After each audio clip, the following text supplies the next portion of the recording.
तो medical social service officer grade 2 की जो वैकेंसी निकाली गई है King George medical university Lucknow Uttar Pradesh की, उसी के संदर्भ में हम बात कर रहे हैं। और यूनिट नंबर फर्स्ट के अंतर्गत 19वीं शताब्दी में सामाजिक सुधार का कुछ अहम रोल रहा है। हालांकि मैंने आपको वो पीडीएफ दे दिया है और उसका रिकॉर्डेड क्लासेस भी मैं आपके प्लेलिस्ट में डाल दिया हूँ। अभी यहाँ प्रश्न आने वाले हैं और उन्हीं प्रश्नों पर मैं आप लोगों से डिस्कस कर लूँगा जो बचे हैं। तो फेमस फेमस जो थे वो तो मैंने कल 3-4 आपको बता दिए थे, है ना। और भी जो चीज़ें आगे भी आएंगी उसको मैं अच्छे से आप लोगों को समझा दूंगा, आपको वो चीज़ें याद हो जाएंगी। मंडे से क्लास आपकी यूनिट सेकंड चलेगी, यूनिट सेकंड चलेगा मंडे से। तो फिलहाल हम लोग प्रैक्टिस करेंगे, ये 100 क्वेश्चन है इसमें और बहुत ही ध्यान पूर्वक medical social service officer grade 2 की जो वैकेंसी का अप्लाई करने वाले स्टूडेंट हैं इसे बहुत ही ध्यान पूर्वक करेंगे। पहला सवाल कि समाज कार्य का संबंध निम्नलिखित में से किस विज्ञान से माना जाता है। सोशल वर्क का पार्ट है, बात समझ में आ रही होगी आप सभी लोगों को। और यहां सवाल ये पूछा गया है कि समाज कार्य का जो रिलेशन है, जो संबंध है ना, वो किस विज्ञान के संदर्भ में माना जाता है, ये आपको जवाब देना है। तो प्लीज आप सभी लोग एक बार इसका रिप्लाई करें, मुझे जवाब बताएं कि क्या इसका करेक्ट जवाब होना चाहिए। समाज कार्य का संबंध। जी क्या कह रहे हैं मैडम, विकल्प का चुनाव करें प्लीज। कौन सा विकल्प लिए सर सही सामाजिक विज्ञान, सर सी सामाजिक विज्ञान सी। सी सर सी सामाजिक विज्ञान। ओके, ठीक है। तो यहाँ सवाल ये था कि social work is a consider to be related to which of the following science या सोशल वर्क। तो इनके संदर्भ में जब आपने जवाब दिया है तो आपने कहा है कि सोशोलॉजी यानी सामाजिक विज्ञान, तो आपका सही विकल्प है ये। समाज कार्य एक सामाजिक विज्ञान ही है और इसमें उन कल्याणकारी क्रियाओं का अध्ययन किया जाता है जिनका उद्देश्य मानवतावादी दर्शन होता है, वैज्ञानिक ज्ञान होता है और प्रविधि निपुणताओं पर आधारित होता है। व्यक्ति समूह समुदाय को एक सुखी और संपूर्ण जीवन व्यतीत करने में सहायता प्रदान करता है। समाज कार्य शब्द का प्रयोग बेसिकली अगर मैं बात करता हूं आप लोगों से तो आप भली भांति तरीके से जानते हैं कि समस्या के समाधान करने के लिए किया जाता है या कल्याण में वृद्धि करने हेतु इसका प्रयोग किया जाता है। समाज कार्य का शब्द का प्रयोग, समाज कार्य एक व्यवहारिक विज्ञान है, ये बात भी मैं आपको बता चुका हूं। समाज कार्य के अंतर्गत मैं आपको बता दूं कि समाजशास्त्र और अन्य विज्ञान में खोजे गए ज्ञान के आधार पर समाज की समस्याओं का समाधान और सामाजिक कल्याण एवं पुनर्निर्माण करने का प्रयास किया जाता है, वह क्रिया समाज कार्य का माना जाता है। तो समाज कार्य का संबंध निम्न में से किस विज्ञान से माना जाता है, तो सामाजिक विज्ञान से माना जाता है, सोशल साइंस से माना जाता है। ये विकल्प आपका करेक्ट माना जाएगा, सही ऑप्शन तीसरा होगा यानी सी विकल्प। क्वेश्चन नंबर 2, समाज कार्य में उन कल्याणकारी क्रियाओं का अध्ययन होता है जिनका उद्देश्य एकांतवादी दर्शन होता है या मानवतावादी दर्शन होता है या समाजवादी दर्शन होता है या उदारवादी दर्शन होता है। मानवतावादी दर्शन। सही विकल्प आपने बी बताया नंबर। है ह्यूमनिस्टिक फिलॉसफी। और मैं आप सभी लोगों से कह सकता हूं कि सोशल वर्क या स्टडी जो होती है, अगर हम बात करते हैं वेलफेयर एक्टिविटीज़ के आधार पे, तो उसका एम कह सकते हो आप लोग मानवतावादी दर्शन है। सही विकल्प है आपका बी ऑप्शन, सही जवाब दे रहे हैं आप लोग अभी तक। ठीक है, अंत में मुझे बताइएगा आप लोग कि कितने सवाल आपके सही हो रहे हैं, है ना। प्लीज़ एक बार आप लोग नोट कर लीजिएगा अपनी कॉपी पर। यदि आपका, ईमानदारी से बताइएगा, यदि आपका क्वेश्चन गलत हो रहा है तो उसको गलत करिएगा और यदि सही हो रहा है तो फिर तो सही ही होगा। और लास्ट में आप मुझे बताना कि कितने प्रश्नों में से आपके कितने आंसर सही गए हैं यूनिट नंबर फर्स्ट के अंतर्गत।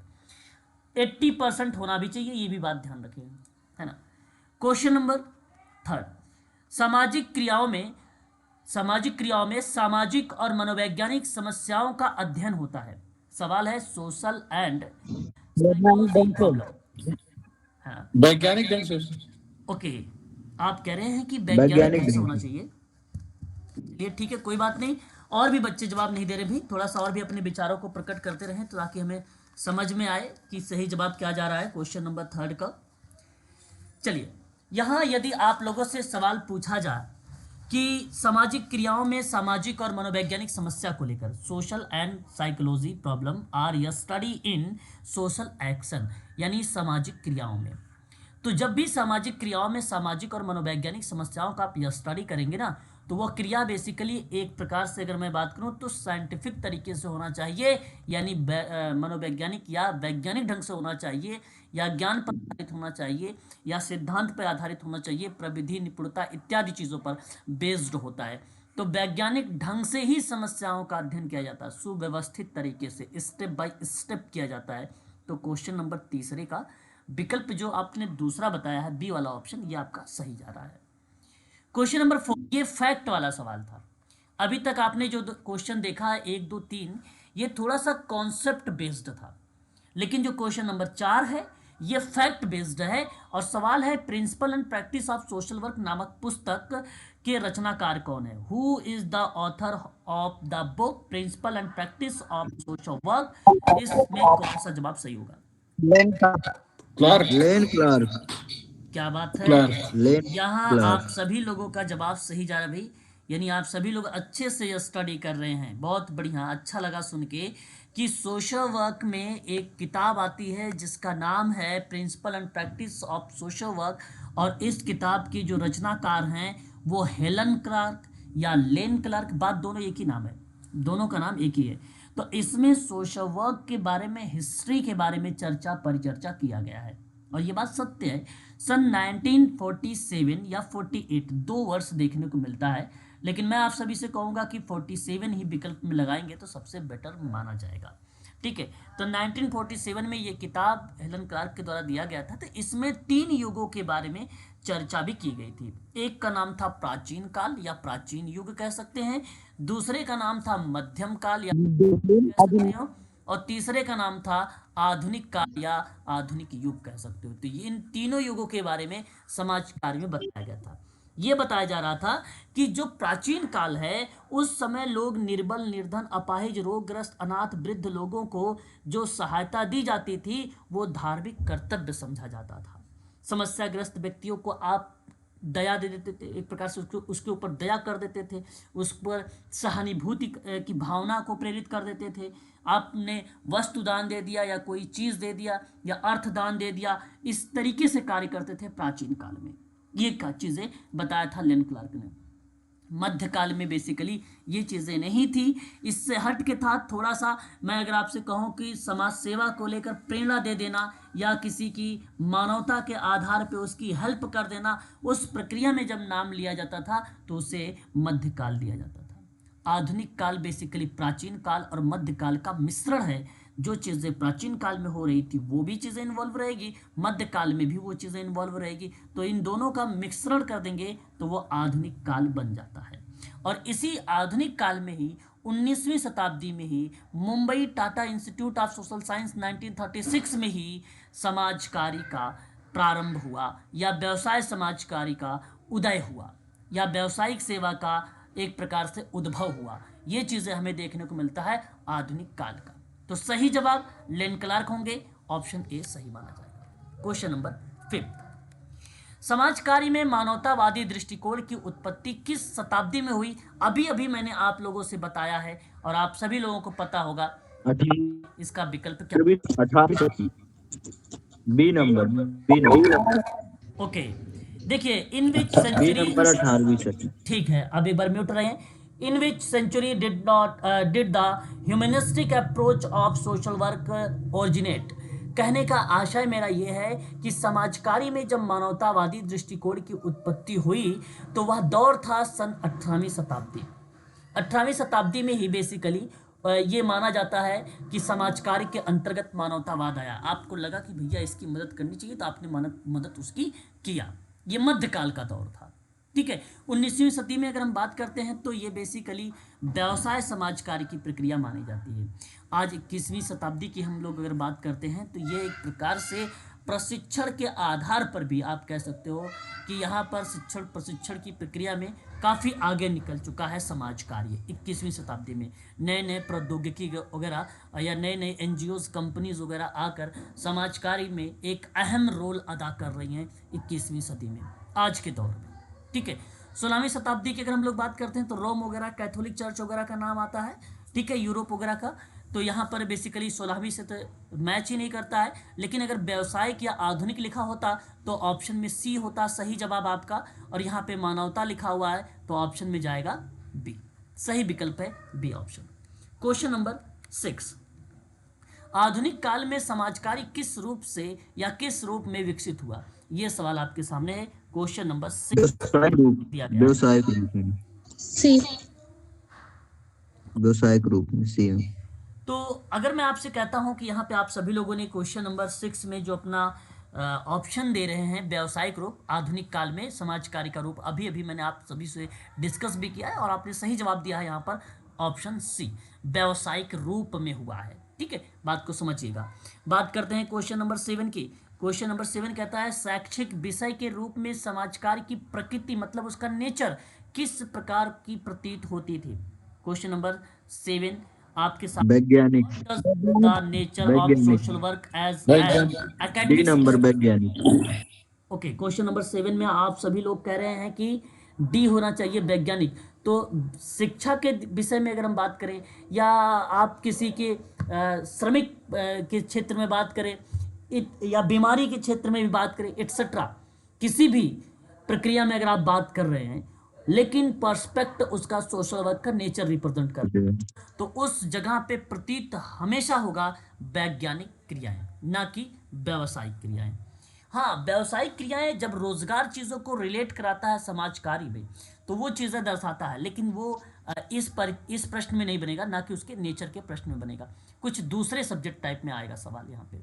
ठीक है, तो फिलहाल इस सवाल का सही जवाब अगर शिक्षा के विषय में पूछा गया कि समाज कार्य का नेचर कैसा होना चाहिए, मनोरोग के भी रूप में पूछा जाए समाज कार्य का नेचर कैसा होना चाहिए, ठीक है, या इत्यादि श्रमिक के रूप में पूछा जाए समाज कार्य का प्रकृति नेचर किस प्रकार का होना चाहिए, तो उस प्रक्रिया में आप सभी लोगों का जवाब होगा आप लोगों का वैज्ञानिक यानी साइंटिफिक तरीके का होगा, और विकल्प आपका डी सही माना जाएगा यहाँ पर।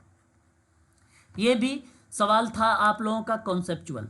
क्वेश्चन नंबर 8 की बात करते हैं। अच्छा सवाल है, फैक्ट पर आधारित है। मैं आप सभी लोगों से कहूंगा कि इस पे थोड़ा सा फोकस करने की जरूरत है। विज्ञान को एक व्यवस्थित ज्ञान के संकलन के रूप में परिभाषित किया गया है ना। विज्ञान को एक बेसिकली क्रमबद्ध या व्यवस्थित ज्ञान के संकलन के रूप में परिभाषित किया गया, तो इस प्रक्रिया में किस विद्वान ने परिभाषा दिया इसका? तो ऑप्शन गुडे और हार्ट, है कि गुड्डेन हॉट ने। बहुत ही बिल्कुल। अब थोड़ा सा समझिएगा इसमें कि व्यवस्थित रूप से किसी वस्तु के बारे में अध्ययन या परिणाम स्वरूप प्राप्त किया गया यथार्थ या वास्तविक ज्ञान ही बेसिकली समाज कार्य को रिप्रेजेंट करता है। और उसी क्रिया में इन्होंने कहा कि विज्ञान का अर्थ प्रकृति या मानव विज्ञान से संबंधित घटनाओं व व्यवहारों से संबंधित ऐसा व्यवस्थित ज्ञान है जिसका सत्यापन किया जाना आवश्यक है और जिसकी सहायता से उन्हें नियमित भी किया जा सकता है। तो इस प्रक्रिया में गुड्डेन हार्ट का नाम देखने को मिलता है और यही आपका सही विकल्प भी माना जाएगा, गुड्डेन हार्ट का। वेरी वेरी मोस्ट इंपॉर्टेंट एक पुस्तक इनकी थी, methods in social research. Methods in social research 2017 में एक किताब पब्लिश की गई थी और ये किताब गुड्डेन हार्ट की थी। इन्होंने कहा कि समग्र जनसंख्याओं का एक लघुत्तर जो भाग होता है वो निदर्शन कहलाता है। ये भी परिभाषा गुड्डेन हार्ट की थी। परीक्षा में आ चुका है मेडिकल सोशल वर्क में इस सवाल जो मैंने अभी बताया, फिर से अगेन रिपीट करूंगा। समग्र जनसंख्याओं का एक लघुत्तर भाग न्यायदर्श कहलाता है। ये परिभाषा किसकी है? तो मेथड इन सोशल रिसर्च में सन 2017 में इस किताब में इन्होंने साफ शब्दों में लिखा है गुड्डेन हार्ट ने कि जो समग्र जनसंख्या है उसका लघुत्तर भाग न्यायदर्श कहलाता है। बात करते हैं question number 9। Question number 9, social work का मुख्य लक्ष्य क्या है, यानी the main goal of social work is, आपका अप्लाइड टाइप का सवाल है। क्वेश्चन नंबर 9 में आपको सही तरीके से विचार करना होगा इस सवाल पर। सी नंबर, समाज तथा व्यक्ति की समस्याओं का समाधान। अच्छा, ठीक है। और भी कोई बच्चा है जो अदर ऑप्शन का चुनाव कर रहा हो?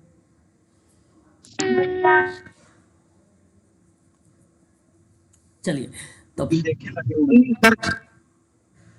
देखिए यहाँ अगर हम बात करते हैं समाज कार्य का जो मुख्य लक्ष्य है, वो ऑप्शन सी ही आपका सही माना जाएगा और सी ही विकल्प आपका सही भी है। विकल्प सी ही आपका सही है, क्योंकि समाज कार्य का जो मुख्य लक्ष्य रहा है वो समाज तथा व्यक्ति की समस्याओं का समाधान करने पर रहा है ना।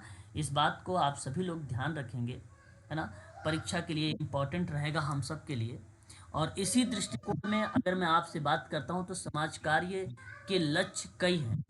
अगर मैं उस तरीके से बात करूं तो आप सबको पता है मानव कल्याण करना और सभी लोगों की बुनियादी ज़रूरतों को पूरा करना भी समाज कार्य का लक्ष्य माना जाता है। सामाजिक कार्य में सामाजिक न्याय की भी एक महत्वपूर्ण पहलू होती है। आज का टॉपिक 7 बजे से हम लोग सामाजिक न्याय के बारे में पढ़ेंगे, जो किंग जॉर्ज मेडिकल यूनिवर्सिटी के लिए भी इम्पोर्टेंट बन सकता है। हालांकि वो क्लास यूजीसी नेट पर आधारित है और उनके यूनिट नंबर 8 में सोशल जस्टिस के बारे में या सामाजिक न्याय के बारे में दिया गया है। तो सामाजिक न्याय की प्रक्रिया में भी समाज कार्य का एक मुख्य लक्ष्य माना जाता है। साथ ही साथ सामाजिक कार्यकर्ता सामाजिक न्याय और सामाजिक बदलाव के साथ साथ काम करता है। वे भेदभाव और उत्पीड़ित, गरीबी और अन्य राहत के सामाजिक अन्याय को खत्म करने की कोशिश करता है सामाजिक कार्यकर्ता। सामाजिक कार्यकर्ता प्रत्यक्ष रूप से बेसिकली उसे सामुदायिक संगठन, परामर्श, वकालत जैसे तरीकों से वो काम करता है।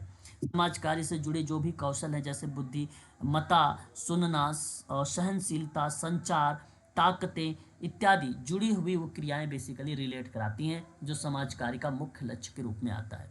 तो समस्या का समाधान करने में एक अहम रोल अदा करता है विकल्प तीसरा, समाज और व्यक्ति की समस्या का समाधान करना।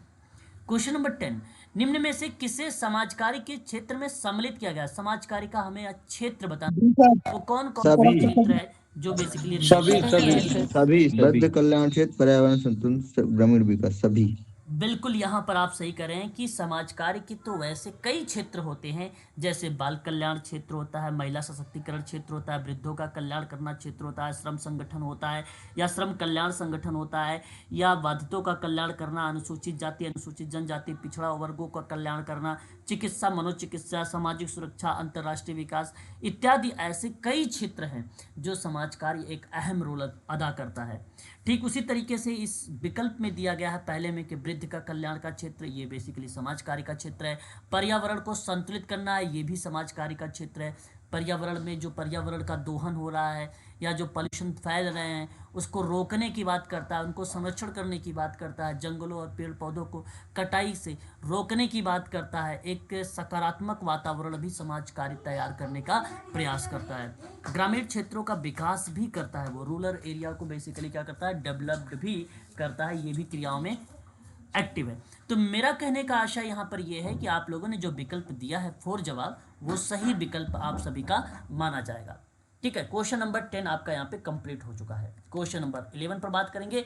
बहुत ही ध्यानपूर्वक इस सवाल का जवाब भी दीजिएगा। सवाल कहता है कि समाज कार्य विषय क्षेत्र के अंतर्गत किन्हें शामिल किया जाता है? यह है क्वेश्चन नंबर 11। सही विकल्प क्या होना चाहिए? 3 नंबर, उपरोक्त सभी। देखिए अगेन क्वेश्चन नंबर 10 का ही आप ऐसा कह लीजिए कि कॉपी है या उसका बड़ा भाई उपरोक्त सभी है। आप कह सकते हो आसानी से कि समाज कार्य विषय क्षेत्र के अंतर्गत सामाजिक प्रतिरक्षा एवं अपराधी सुधार का भी पार्ट है, सामाजिक नीतियां का भी पार्ट है, नियोजन एवं विकास, सामाजिक न्याय व्यवस्था को प्रोत्साहन करना या मोटिवेट करना जैसे शब्द शामिल हैं। अतः मैं आप सभी से कह सकता हूं कि ऑल ऑफ द एबव यानी उपरयुक्त सभी विकल्प आपके करेक्ट माने जाएंगे। अतः ऑप्शन डी यहां पर अगेन सही माना जाएगा। क्वेश्चन नंबर 12, ये सवाल थोड़ा सा आपको सोचने के लिए मजबूर करेगा और आप सोचिएगा। यहाँ एक विद्वान का नाम रिलेट कराया गया है जो नाम है कॉस। है ना, एक विद्वान है जिसका नाम है कॉस। कॉस के द्वारा कहा गया है कि समाज कार्य के संदर्भ में दिए गए सिद्धांतों को निम्नलिखित में से किसका उल्लेख नहीं किया है, क्योंकि कॉस ने समाज कार्य के सिद्धांत बताए हैं। और कॉस के जो सिद्धांत है मैं अभी आपको नोट करवा देता हूँ, और उन्हीं सिद्धांतों में वो कौन सा ऐसा सिद्धांत है जो उन्होंने जिक्र ही नहीं किया है कॉस ने। प्लीज क्वेश्चन नंबर 12 का एक बार आप जवाब दीजिए, फिर मैं आत्मनिर्देशन। गोपनीयता का महत्व। गोपनीयता के महत्व के बारे में आपने यहाँ पर बताया है। और भी कोई बच्चा है जो बता रहा है ऑप्शन? आत्मनिर्देशन option A. Option number D, गोपनीयता का गोपनीयता का महत्व। ये जी, सर ये यहाँ पे आत्मनिर्देशन। देखिए मैं बताता हूँ, अब आप सुनिएगा। समाज कार्य के सिद्धांत बताए थे, इन्हीं सिद्धांतों को अगर मैं सोशल वर्क में कहूँ तो इसको मूल्य कहा गया था। क्या बोला गया था? मूल्य बोला गया था। ये कोस महोदय हैं, AC कॉस इनका पूरा नाम है। मैं आपको बताना ये चाहूँगा कि इन्होंने 10 सिद्धांत दिए। एक तो दिया था आत्मनिर्देशन का सिद्धांत, दूसरा इसने दिया था रचनात्मकता का सामाजिक सहयोग, तीसरा इसने दिया था अनिर्णायक मनोवृत्ति का सिद्धांत। इसने गोपनीयता के महत्व के सिद्धांत के बारे में जिक्र नहीं किया था। हालांकि गोपनीयता का सिद्धांत सोशल वर्क में लागू होता है और ये माना भी जाता है, इसको होना भी चाहिए। तो जैसे कि आपने गलती कर दिया कि समाज कार्य के अंतर्गत गोपनीयता का सिद्धांत है, ये बात सही है, लेकिन ये प्रश्न था विद्वान के आधार पे, तो विद्वान कोस ने गोपनीयता का इंपॉर्टेंस नहीं लिया था अपने प्रिंसिपल्स में, कह सकते हो आप ऐसा। तो बेसिकली इसने मनुष्य की योग्यता और उसकी गरिमा पर बात किया था, एक सिद्धांत वो भी था, है ना। 3 तो यहाँ पे हो गए। चौथा था उसका एक सिद्धांत कि मनुष्य की योग्यता में उसकी गरिमा को लेकर, और साथ ही साथ अगर हम बात करते हैं तो मानवीय सहायता, संपूर्ण मानवीय सहायता का एक सिद्धांत था, 5वां, और स्वतंत्रता उसका एक 6वां सिद्धांत था। उसके बाद मनुष्य की प्रकृति के कारण होने वाले जो खतरे हैं, उन खतरों से अपने को अस्तित्व की सुरक्षा की बात करता था, यानी मनुष्य और प्रकृति के कारण होने वाला जो खतरा है उसको सुरक्षा के संदर्भ में एक सिद्धांत दिया, वो नंबर 7 था। और उसके बाद मौलिक मानवीय आवश्यकताओं की संतुष्टि, है ना। तो मनुष्य की योग्यता तो आपकी 4था था, लेकिन जो मैंने अभी आपको यहाँ पर बता रहा हूँ मौलिक मानवीय आवश्यकताओं की संतुष्टि में, तो वो जवाब आप सभी लोग 7वें में जरूर मेंशन करिएगा। और कार्य की महत्व के बारे में बताया है, ना कि गोपनीयता के महत्व के बारे में बताया है, ना कि गोपनीयता के महत्व के बारे में बताया है। इस बात को आप सभी लोग अवश्य ध्यान में रखेंगे, ठीक है। कार्य की महत्व, या आप इसी को ऑब्लिक करके लिख सकते हो खाली समय की रचनात्मक उपयोग, या आप कह सकते हो मनोरंजनात्मक एक्टिविटी, मनोरंजनात्मक एक्टिविटी, ठीक है। ये चीज़ें आपको शामिल करके रखना होगा, ठीक है। तो विकल्प आपका यहाँ पर जो जाएगा वो डी वाला ऑप्शन सही माना जाएगा। क्वेश्चन नंबर 13 देखिए, समाज कार्य में मतभेदों के संदर्भ में व्यक्ति या कार्यकर्ता को किस गुण का परिचय देना चाहिए? मतभेद के संदर्भ में सहनशीलता, है ना। बी नंबर सहनशीलता। ओके, क्वेश्चन नंबर 13 में आप कह रहे हैं कि सहनशीलता जैसे विकल्पों का चुनाव करने का प्रयास कर रहे हैं। क्वेश्चन नंबर 13 में मैं आप सभी से कहूंगा कि क्वेश्चन नंबर 13 में सहनशीलता इज द राइट आंसर होगा। विकल्प आपका सही होगा कि समाज कार्य में मतभेद के संदर्भ में अगर बात किया जाए व्यक्ति या कार्यकर्ता का किस गुण का परिचय होना चाहिए, तो उस प्रक्रिया में आप सभी का विकल्प होगा सहनशीलता। सहनशीलता जानते हैं क्या चीज़ होती है? सहनशीलता आप सभी को पता है, किसी अप्रिय बात को सहन करने की जो क्षमता है, या उन व्यवहार एवं विचारों को अपनाने की जो शक्ति है जो हमें पसंद हो, तो उसे हम लोग बोलते हैं सहनशीलता। सहनशीलता से जीवन में दुख और तनाव कम होता है। सहनशीलता से थोड़े से कष्टों से घबराने या क्रोधित होने की संभावना को कम करती है। सहनशीलता से जल्दी तनाव और क्रोध नहीं आता है, ये बात ध्यान रखिएगा आप सभी लोग, ठीक है। संत कबीर ने एक बात भी कही है कि शांत और सहनशील बने रहना चाहिए। साथ ही साथ राष्ट्रपिता महात्मा गांधी जी का सादगी से भरा जीवन बहुत ही सहनशील माना जाता है, ये भी बात आप सभी लोगों को पता होगा। इंडोरेंस कहते हैं हम लोग सहनशीलता को इंग्लिश में। जहां किसी मुश्किल काम या गतिविधि को लंबे समय तक जारी रखने की जो क्षमता होती है उसी को कहते हैं। अब आप सोचिए कि किसी गतिविधि को लंबे समय तक जारी रखने की जो क्षमता होती है वो केवल कार्यकर्ता में ही होती है, सामाजिक कार्यकर्ता में। तो व्यक्ति और कार्यकर्ता के किस गुण का परिचय दे रहा है?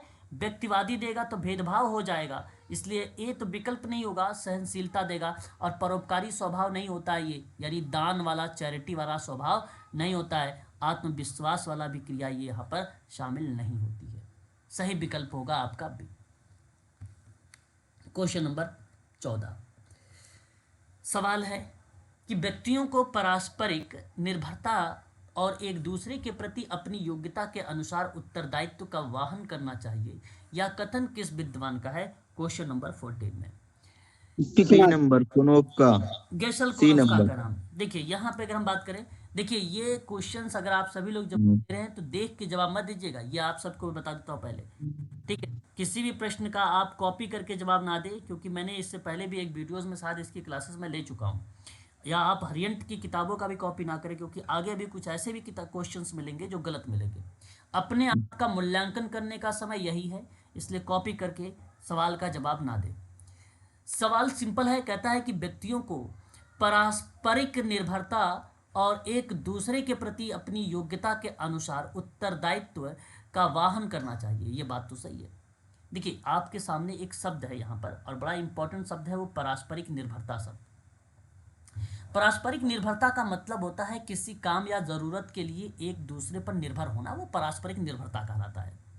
मैं आपको बता दूं, एक क्वेश्चन आया हुआ था कि समाज और व्यक्ति दोनों अननोन श्रित हैं, दोनों रेसिप्रोकल है, दोनों पारस्परिक निर्भर हैं। केवल इतना ही सवाल था व्यक्ति और समाज को लेकर। तो उस प्रक्रिया में गार्टर हैमिल्टन का नाम सही गया था। लेकिन इसके आगे एक बात और कहेगी कि एक दूसरे के प्रति अपनी योग्यता के अनुसार उत्तरदायित्व का वाहन करना चाहिए। हालांकि यह कथन गेशल कोनोप्का का ही सही माना जाएगा। कारण ये है कि यह एक स्थिर व्यक्तित्व विशेषता है जिसमें दूसरों से पोषण, समर्थन, मार्गदर्शन पाने की प्रवृत्ति होती है, उस क्रिया को बताने का प्रयास करता है। तो ये एक परिभाषा है, और परिभाषा वही होता है कि कोई विद्वान हुबहू किसी बात को अगर कह रहा है तो ठीक आपको हुबहू ऐसे ही नोट करना है और वैसे ही आपको लिखना है, ठीक है? तो उत्तरदायित्व का वाहन करने के परिप्रेक्ष्य में गेशल कोनोप्का का नाम आएगा, और गेशल कोनोप्का ही यहाँ पर करेक्ट जवाब होंगे। अच्छा, आप सबको पता भी होगा गेशल कोनोप्का के बारे में, मैंने 2-3 इसके किताब भी बताए हैं गेशल कोनोप्का के, याद होगा?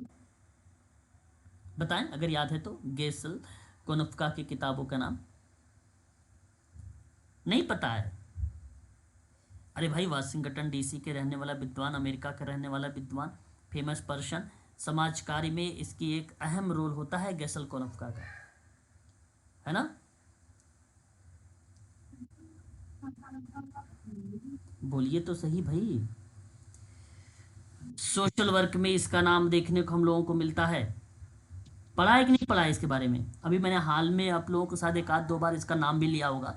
सोशल वर्क विथ ग्रुप्स में, सोशल वर्क प्रैक्टिस में, social work group dynamic and leadership में, इस तरीके की प्रक्रिया में मैंने इसका नाम लिया है, ठीक है? नाम है गेशल कोनोप्का, गेशल कोनोप्का। तो मैं आप सबसे कहूँगा कि इसकी प्रक्रिया में 3 चीज़ें ध्यान रखिएगा।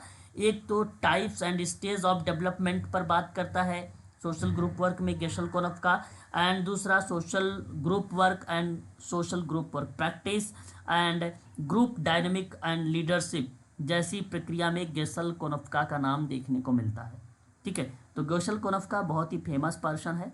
मैं चाहूँगा कि आप सभी लोग इसके पॉइंट को अवश्य ध्यान में रखेंगे, ठीक है?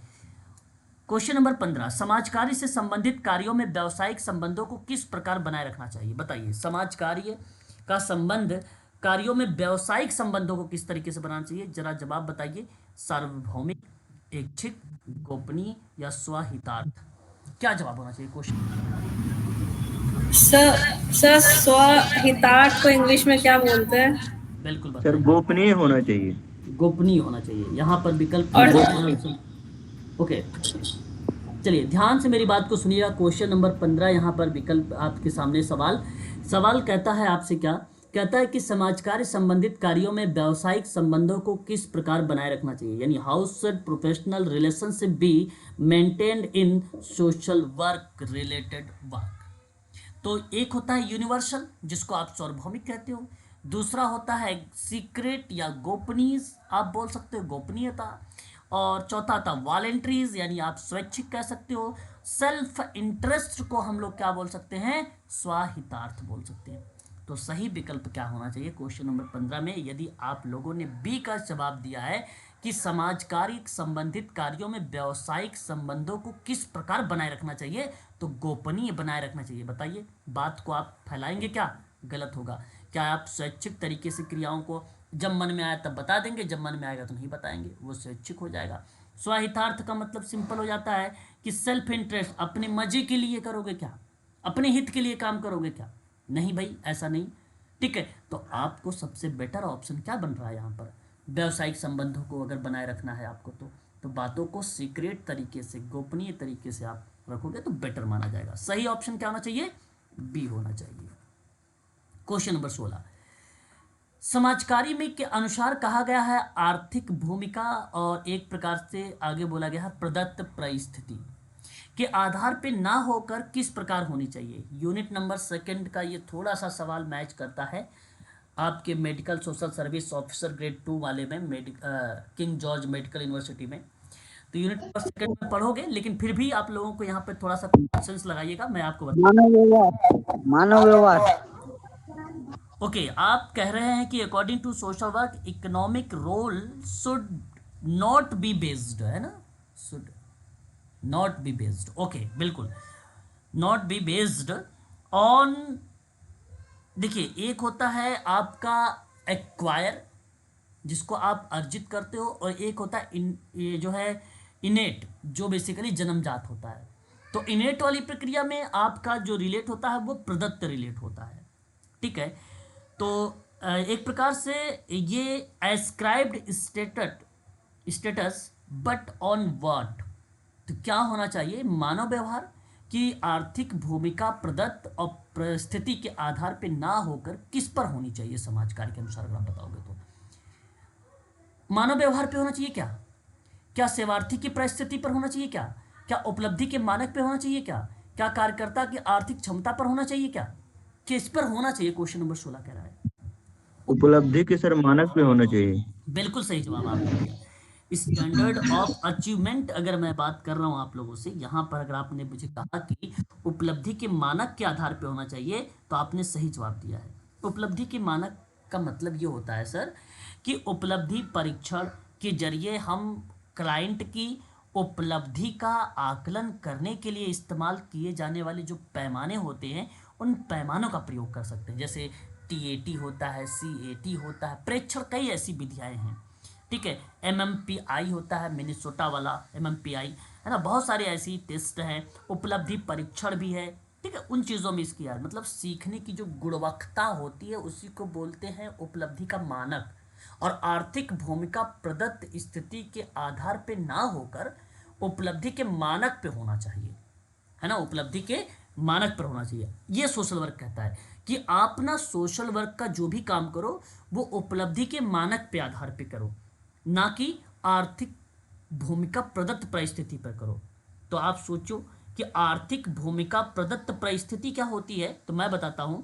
आर्थिक भूमिका प्रदत्त परिस्थिति का मतलब सीधा समाज में किसी व्यक्ति की स्थिति के आधार पर, है ना, और परिस्थिति जन्म से होती है जो किसी सामाजिक समूह में नियुक्त की जाती है। अगर आप कहते कि समाज में किसी व्यक्ति की स्थिति के आधार पर उसकी स्टेटस को आइडेंटिफाई किया जाए तो वो सही बात है। प्रदत्त का मतलब जिस तरीके से व्यक्ति की समस्या हो उस समस्या के आधार पर काम करोगे तो बेटर है, तो उपलब्धि के मानक मिलेंगे। लेकिन इसमें एक शब्द जोड़ा है, केवल आर्थिक भूमिका, है ना। अब आप पैसे वाले हो तो उसके साथ काम होना चाहिए, तो गलत बात है।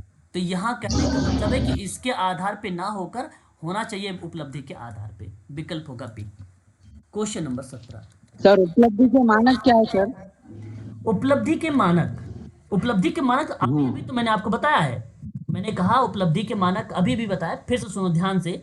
उपलब्धि का मानक का मतलब होता है उपलब्धि परीक्षण यानी टेस्ट, जहां आप ना छात्रों की अचीवमेंट का आकलन करते हो। मतलब मैं अचीवमेंट, आज आप लोगों का यूनिट नंबर फर्स्ट का मैं आपके क्या कर रहा हूँ, आपके उपलब्धियों का आकलन कर रहा हूँ और इसका इस्तेमाल कर रहा हूँ एक प्रकार से टेस्ट के माध्यम से। ये उपलब्धि का मानक है। अब मुझे पता चलेगा इसमें लास्ट में कि कितने नंबर किसके आ रहे हैं, बच्चा कौन कितना है ना, कौन कितना है, मतलब कितना सीख चुका है बच्चा और किसमें कितनी कमी है। ये एक प्रकार की चीज़ें हैं, एक प्रकार का यहाँ पर अगर आप अच्छे स्कोर करोगे तो मेरी विश्वसनीयता क्या हो जाएगी, बढ़ जाएगी। ये उपलब्धि परीक्षण या उपलब्धि के मानक की विश्वसनीयता भी कही जा सकती है ना, विश्वसनीयता भी कही जाती है कि अगर आप अच्छे नंबर लाएंगे तो मुझे लगेगा कि भाई आप नंबर में अच्छे खासे वहाँ पर जो है फाइट कर सकते हो, ठीक है। तो ये उपलब्धि का मानक है। उपलब्धि का मानक स्टूडेंट की उपलब्धि का आकलन करना या आप किसी चीज़ का आकलन करना। मैं वस्तु भी रख सकता हूँ, मैं स्टूडेंट ना बोल के कोई वस्तु की भी बात कर सकता हूँ, है ना। उस वस्तु की उपलब्धि देख सकता हूँ, उस वस्तु की गुणवत्ता देख सकता हूँ, उस वस्तु की गुणवत्ता देख सकता हूँ, कितना अच्छा है, कितना बेटर है, कितना महीने तक ये वस्तु चलेगा, है ना, और इसमें कितना रियलिटीज़ है, वो चीज़ें मैं देख सकता हूँ वस्तु के रूप में। और छात्र के रूप में बेसिकली मैं ये जान सकता हूँ, उसका ऑब्जर्व कर सकता हूँ कि उसके अंक कितने आ रहे हैं, या वो इस एग्ज़ाम में बैठने लायक है, या इस एग्ज़ाम को वो आसानी से क्रैक कर सकता है। मैं उस तरीके से यहाँ पर बात कर सकता हूँ। बात समझ रहे हैं ना आप? प्लीज़। क्या हुआ, बाउंस हो रहा है क्या? बताओ तो सही भाई। स्टैंडर्डाइज्ड एक प्रकार वो होता अनम्यूट है। है सर, इसीलिए अनम्यूट है सर, इसीलिए लग रहा है। ठीक है ठीक है, अभी क्लियर है, एक बार स्पष्टीकरण करें प्लीज। मूल्यांकन का उपकरण है उपलब्धि का मानक, ठीक है सिराज, मूल्यांकन का, जी सर क्लियर है, क्लियर। मूल्यांकन का उपकरण है ये। सर आप हेलो हाँ बताइए। सर, यहाँ पे अपन पारिस का भी उदाहरण दे सकते ना, उनका भी अपन मूल्यांकन करके ना। किसका मूल्यांकन?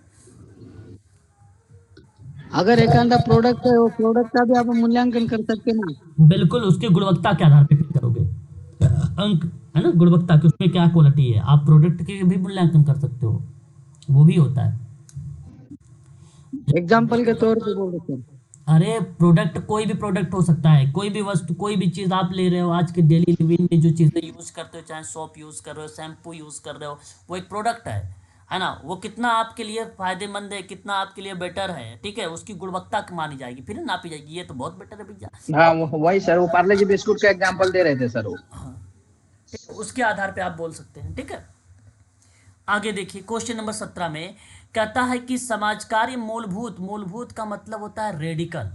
क्या होता है? रेडिकल।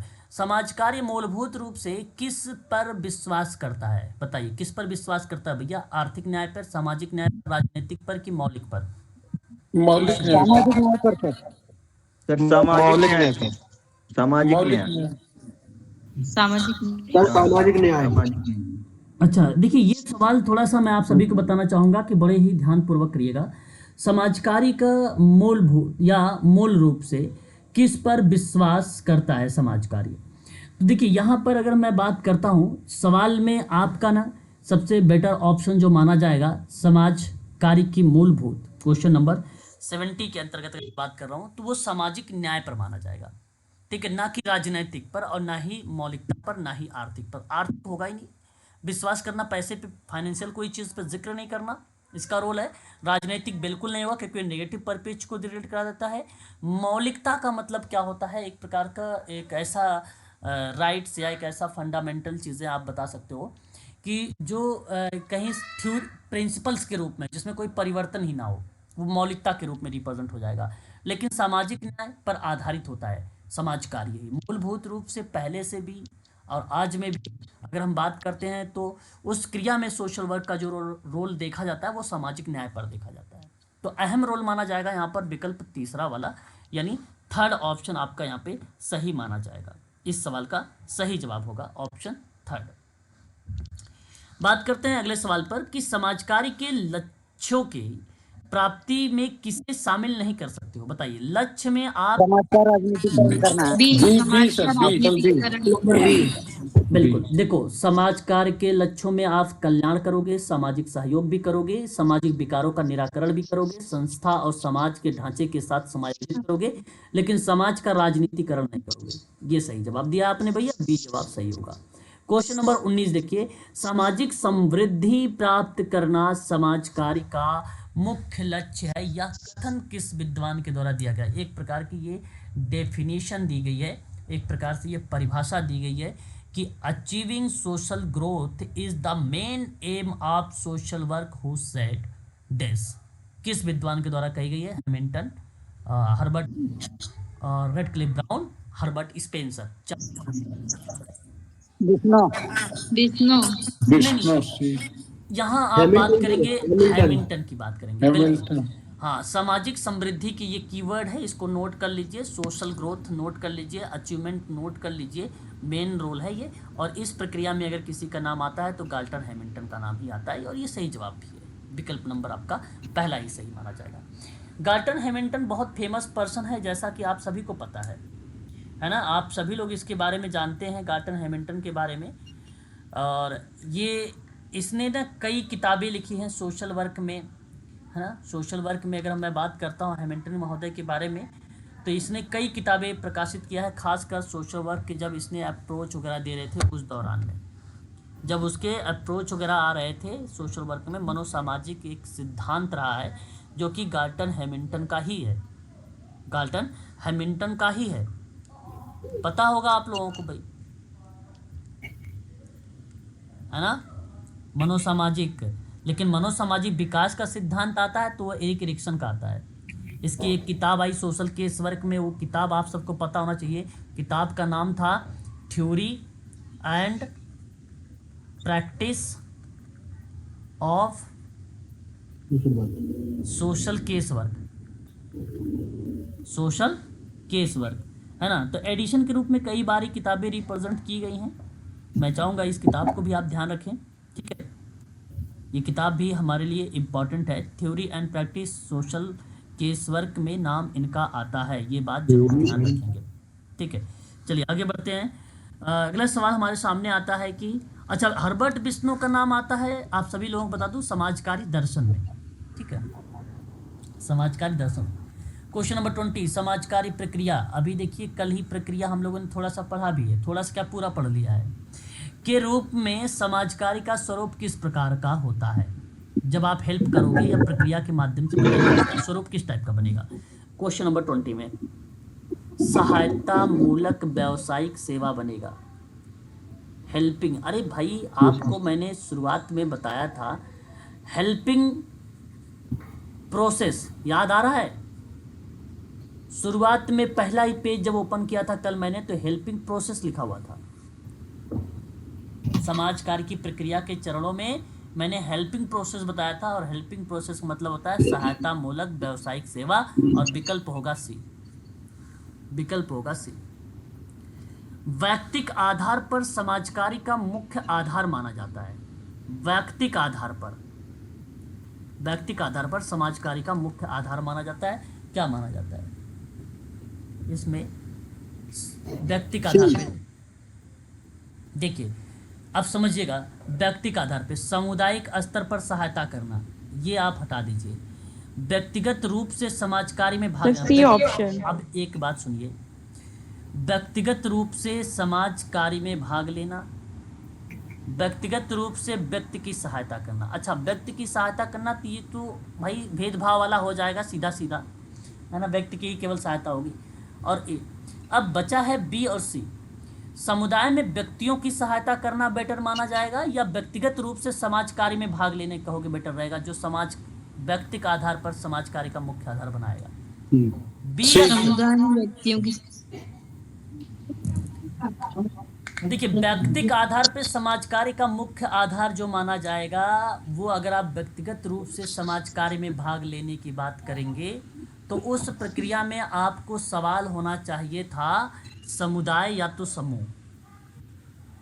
समुदाय या तो समूह अगर होता तो आप यहाँ पर कहते कि समुदाय में सॉरी, व्यक्तिगत रूप से समाज कार्य में भाग लेना। तो किस में लेना, समूह या समुदाय में, तब वहां पर भाग लेते तो वो बेटर वो पार्टिसिपेट बन जाता, पार्टिसिपेट वाली। यहाँ तो हेल्पिंग, अब बी वाला तो हेल्पिंग का नेचर है कि समुदाय में व्यक्ति आ गया, समुदाय में व्यक्तियों की जो सहायता करना होगा वो व्यक्ति का आधार पर होगा। अब कोई कम्युनिटी है, उस कम्युनिटी में 15-20 लोग हैं, अब उनमें से एक दो बच्चे ऐसे भी होंगे, एक दो लोग जो बेसिकली उनके अंदर समस्या होगी, जो किसी क्रिया को करने में वो बेसिकली विफल हो जाते होंगे, या आप ये कहिए कि 80% करते होंगे और 20% नहीं करते होंगे। तो उस प्रक्रिया में आपको समुदाय में व्यक्तियों की सहायता देना पड़ेगा, इन एक दो व्यक्तियों को हेल्प करना। क्यों? क्योंकि वो 20% बेसिकली नहीं सीख पा रहे हैं और 80% सीख जा रहे हैं, तो इसलिए आप उनको बराबर में लाओगे सभी बच्चों के, तो यहाँ पर बात बनेगी विकल्प बी, ना कि सी की। ठीक है, ये बात ध्यान रखिएगा, बी विकल्प सही होगा। पश्चिमी देशों में समाज कार्य सर्वप्रथम किस रूप में प्रारंभ हुआ था? पश्चिमी देशों में, पश्चिम, धार्मिक। हाँ, धार्मिक के आधार पे समाज कार्य शुरू हुआ था। आप लोग अगर इतिहास भी पढ़ोगे, प्राचीन काल भी पढ़ोगे, तो धार्मिक कर्तव्य माना जाता था। मैंने भी बताया भी था कि हेलन क्लार्क की किताब के बारे में जब बता रहा था, 1947 की किताब थी प्रैक्टिस एंड प्रिंसिपल वाली सोशल वर्क में, तो उसमें मैंने कहा था कि धार्मिक कर्तव्य माना जाता था पहले के समय में, और वो भी चीज़ें रिलेट कराओगे तो सही हो जाएगा।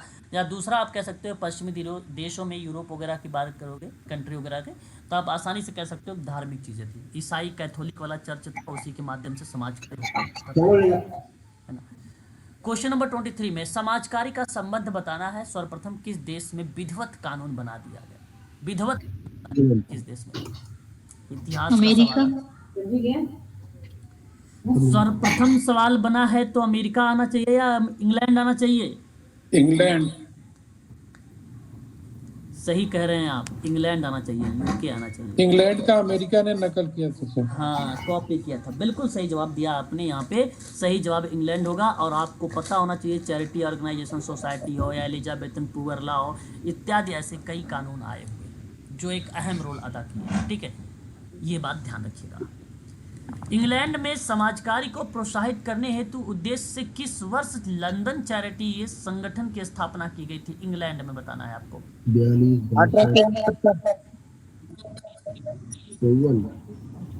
हाँ, 54, 1869। सी सर, 69। 69 जाएगा। 1869 में हुआ था भाई, 1860 इंग्लैंड में, यूके में। ठीक है, ये आपको ध्यान रखना है, चैरिटी ऑर्गेनाइजेशन सोसाइटी। लेकिन समाज कार्य के उद्देश्य से 1877 में चैरिटी ऑर्गेनाइजेशन सोसाइटी की स्थापना कहाँ पर की गई थी? बताइए। अमेरिका। ये अमेरिका में की गई थी, बिल्कुल सही जवाब।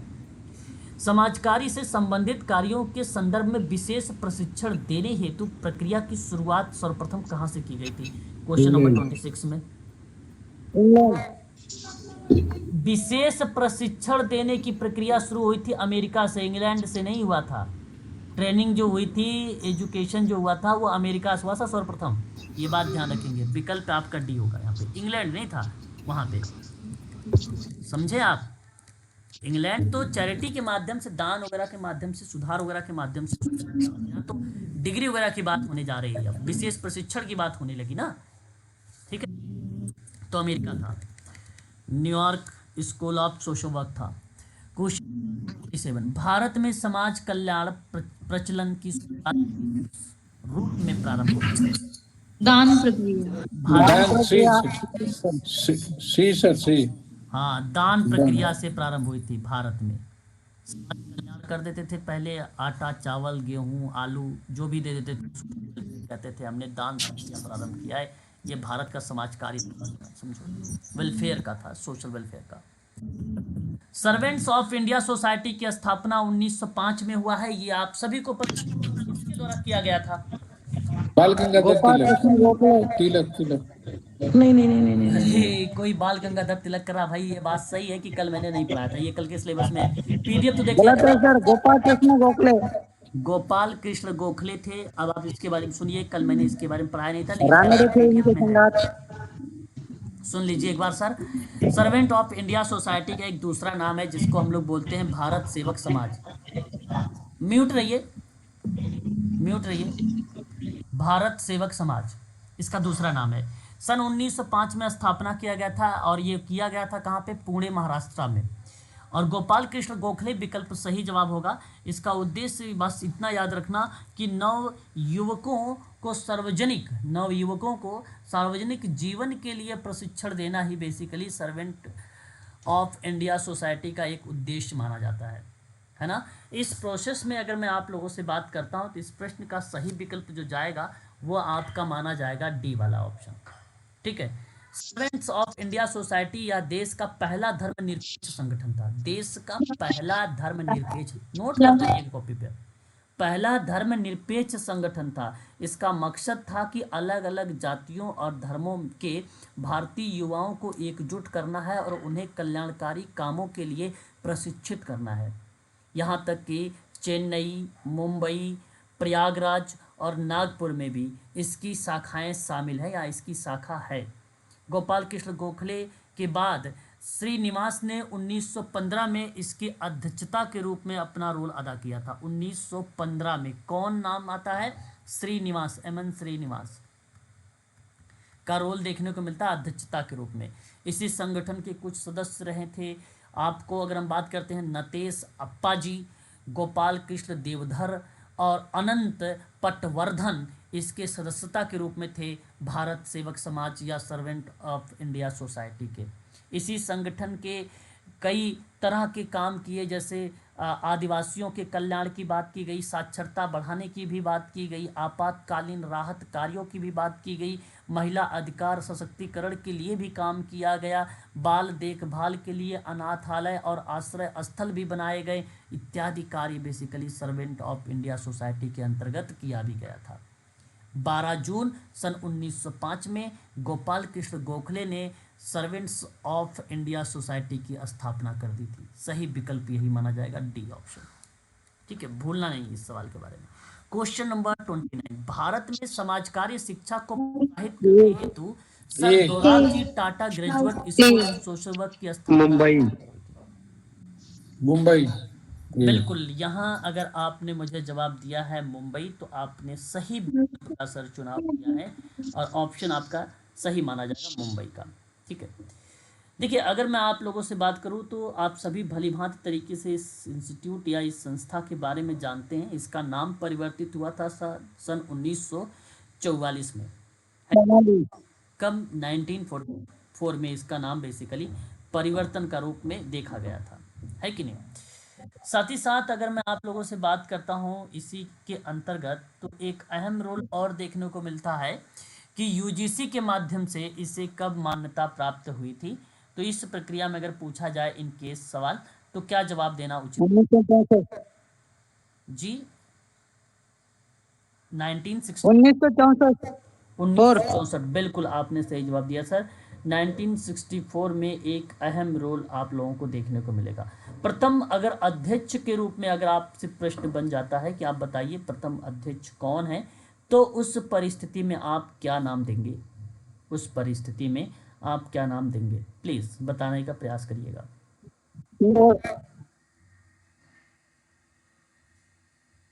मैंने सवाल आपसे क्या किया है कि डॉक्टर मनसर्ट रहेंगे। मेरा सवाल क्या था? प्रथम अध्यक्ष के रूप में, तो डॉक्टर मनसर्ट का नाम आपका करेक्ट हुआ। क्या होगा बताइए?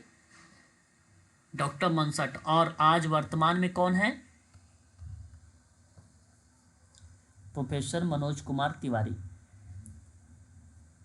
है ना। प्रोफेसर मनोज कुमार तिवारी का नाम हमें देखने को मिलता है। ठीक है ना भाई, ये बात ध्यान रखिएगा। समाज कार्य व्यवसाय की श्रेणी में आता है, बताइए क्योंकि? व्यवस्थित या क्रमबद्ध ज्ञान पर आधारित है। सी सर, सी। इसमें आय की प्राप्त होती है। आय प्राप्ति होती है? नहीं सर, आय तो सी है, सी है। समाज कार्य एक व्यवसाय की श्रेणी में आता है क्योंकि सर ना व्यवस्थित और क्रमबद्ध ज्ञान पर आधारित है समाज का। राइट सर, है ना, ये आपका सही विकल्प होगा। आय प्राप्ति के लिए गलत हो जाएगा। रोज परक माना जाता है, ये भी गलत हो जाएगा। भावनात्मक और वस्तुनिष्ठता संबंधों पर भी आप कहेंगे तो गलत होगा। भावनात्मक तरीके से मतलब सहानुभूति तरीके से समाज कार्य व्यवसाय होता नहीं। ठीक है। रोजगार परक के आधार पे अगर आप कहो कि बार बार सबको रोजगार दिया जाए, इस तरीके से किया जाए, इस पर भी बेस्ड नहीं होता है, इनकम पर भी बेस्ड नहीं होता है। तो सही विकल्प यहाँ पर अगर हम बात करते हैं व्यवस्थित क्रमबद्ध ज्ञान पर अगर आधारित होगा कोई क्रिया, तो वो चीज़ें समाज कार्य एक व्यवसाय कहलाती है। ठीक है। क्वेश्चन नंबर 31, समाज कार्य अध्ययन के संदर्भ में निम्नलिखित में से किसे शामिल नहीं किया जाता है? किसे शामिल नहीं करो? सी सर, सी सर। ठीक है। व्यावसायिक शिक्षा को ऊंचा स्तर उठाना, सही बात है। अनुसंधान को बढ़ावा देना, सही बात है। समाज कार्य की राजनीतिक हितों को जोड़ना, राजनीतिक हितों को जोड़ना गलत जवाब है। वैज्ञानिक आधार माना जाता है, सही विकल्प आपका है। पूछा था कि निम्नलिखित में से कौन सा शामिल नहीं है, तो आपका थर्ड वाला शामिल नहीं है, यानी तीसरा वाला। देखिए एक सवाल आपके सामने यहाँ पर आया है, Indian association of alumni school of social work का गठन किस वर्ष किया गया है? ये जवाब आपको बताना है। क्वेश्चन नंबर 32, हालांकि मैंने बताया नहीं, लेकिन यहाँ पर आप लोगों को बता दूंगा मैं। जी सर, क्या कहना चाह रहे हैं आप? Indian association of school of social work established का नाम पूछा जा रहा है। तो ये देखिए एक प्रकार से एलुमनाई एसोसिएशन, प्लीज म्यूट रहिए यार, म्यूट हो जाया करो कभी कभी, है ना, ऐसा इरिटेशन देने लगते हो आप लोग को, क्या बताएं। तो alumni school of social work की बात मैं कर रहा हूँ, एक इंडियन एसोसिएशन का ये पार्ट है। अच्छा ये देखिए ये नाम परिवर्तन का पार्ट रहा है। बेसिकली आप लोगों ने नाम सुना होगा DSSW, the association of alumni of school of social work in India. मैं आपसे बात वही कर रहा हूँ कि इसकी स्थापना जो की गई थी, ठीक है, alumni school of social work in India, ये मैं उसी की बात कर रहा हूँ। इसी को एसोसिएशन का नाम दे दिया गया है, परिवर्तित कर दिया गया है एलुमनाई की जगह पर। 1961 का नाम आप सभी लोगों ने सुना होगा इस प्रश्न में, ठीक है, 1961। मैंने कल की क्लास में आप लोगों से शायद इसके बारे में थोड़ा सा जिक्र भी किया था, है ना, जिक्र भी किया था। तो बेसिकली ये the department of school social work है ना, और एसोसिएशन वाज रजिस्टर्ड। बेसिकली अगर हम बात करते हैं तो इस प्रक्रिया में डास वाली में, ठीक है, इसकी बात मैं कर रहा हूँ, डिपार्टमेंट ऑफ सोशल वर्क की एलुमनाई एसोसिएशन वाज रजिस्टर्ड जनवरी 2022 में हुआ था, ये जनवरी 2022 में हुआ था इस प्रक्रिया की। लेकिन ये जो डिपार्टमेंट था ये एक नाम रखा गया है इसका, है ना, इंडियन एसोसिएशन का पार्ट रहा है एलुमनाई का, ये नाम परिवर्तन का पार्ट रहा। लेकिन इस सवाल में मैं आप सभी से कहूँगा कि विकल्प ही नहीं है, ये आपके विकल्प ही नहीं दिए गए हैं। अतः मैं आप सभी लोगों से कहूँगा कि इस प्रश्न का ऑप्शन बेसिकली यहाँ कोई भी नहीं है, यहाँ पर कोई भी नहीं है। लेकिन इसकी जगह एक सवाल और बनता है YWCA का नाम, है ना, YWCA का नाम बनता है, young women Christians association school of social work, जो लखनऊ उत्तर प्रदेश पर है, जहाँ बेसिकली उसे DSSW की प्रक्रिया दी जाती है, ठीक है, DSSW का नाम दिया जाता है। और ये वही है जिसे मैं कहता हूँ डिपार्टमेंट ऑफ सोशल वर्क, और यह प्रक्रिया 1946 में हुआ था, 1946 में हुआ था, जो कि ये भी विकल्प नहीं है। तो YWCA करके नाम आएगा तो आप लगा सकते हैं DSSW, ठीक है, 1946 के प्रोसेस में। लेकिन यहाँ जवाब होना चाहिए था 1961, ये ऑप्शन होना चाहिए था, ठीक है। तो ये सवाल गलत उत्तर आया हुआ है। क्वेश्चन नंबर 33 देखिए, आखिरी सवाल, भारत के नवजागरण का अग्रदूत किसे कहते हो आप लोग? राजा राम मोहन राय। बिल्कुल सही जवाब, राजा राम मोहन राय को आप दो नाम, इसका सही विकल्प ये है, ठीक है। तो आज के लिए बस केवल इतना ही रखिए आप। सती प्रथा का, हाँ, सती प्रथा का इन्होंने विरोध किया था, ठीक है। तो ये सारी चीज़ें हैं। अभी देखो कुछ क्वेश्चन और हैं, कल मैं इस पे और आगे बढ़ूंगा, और भी चीज़ें आप लोगों के बारे में थोड़ा सा जिक्र करूंगा, है ना। और मैंने एक PDF आप लोगों को भेज दिया है, जैसा कि आप सभी को पता भी है, सामाजिक धार्मिक सुधार आंदोलन की PDF है वो। ये PDF आप ज़रूर देखें एक बार, मैंने कल आपको थोड़ा सा बताया था इस समाज के बारे में, ठीक है, एक बार ज़रूर इसको पढ़ लीजिए आज आप लोग, है ना। और इसकी वीडियो का लिंक अगर आपको चाहिए तो प्लेलिस्ट में भी जाके आप लोग देख सकते हो। सामाजिक सुधार आंदोलन करके पार्ट 1 पार्ट 2 करके मैंने वीडियो अपलोड कर रखा है, वहाँ पर भी जाके देख सकते हो, है ना। ठीक है, सारा चीज़ आपको मिल जाएगा। तो आज के लिए बस इतना रखते हैं, ठीक है। बाकी कल हम लोग डिस्कस करेंगे और बचे हुए प्रश्नों पर, ठीक है। अभी जो क्लास ओके सर। है हम लोग बात